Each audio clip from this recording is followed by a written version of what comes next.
Cet homme est le nouveau président syrien. Il s'appelle Ahmed El-Sharra. Costume sombre, ton mesuré, vocabulaire choisi. Mais pendant des années, on l'appelait autrement. Abu Mohammed El-Joulani, chef du groupe El-Nosra en Syrie.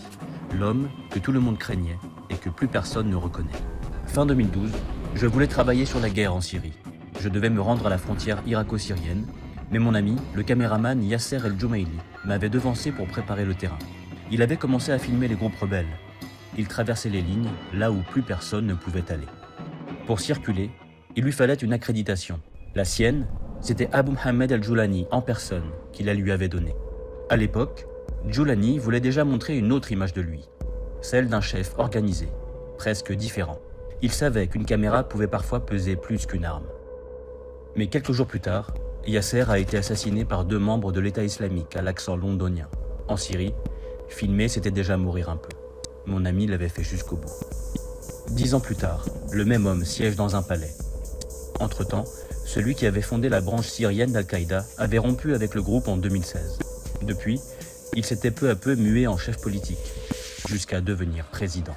Aujourd'hui, il parle de paix, d'unité, de pardon. On le reçoit, on l'écoute, on le félicite même. Peut-être a-t-il changé. Premier président syrien à s'être exprimé à la tribune de l'ONU depuis 1967, Ahmed El-Sharra cherche à prouver que son pays n'est plus au banc des nations. À New York, il a parlé d'avenir, de reconstruction, et tout le monde semblait prêt à l'écouter. La chute du régime de Bachar el-Assad est une page sombre qui se tourne.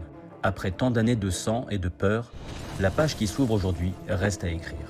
Car le nouveau pouvoir pourrait être dépassé par ses propres éléments radicaux. Il y a déjà eu des dizaines d'exécutions extrajudiciaires, des règlements de comptes, des villages punis pour leur loyauté passée.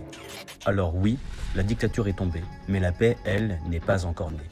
À chaque fois que je vois El-Sharra à la télévision, je pense à mon ami Yasser, à sa caméra, à sa confiance, à son assassinat, à cette accréditation signée d'un homme devenu président. Peut-être que l'histoire de la Syrie, c'est ça, une suite d'hommes qui changent de nom, pendant que le pays, lui, cherche encore le sien.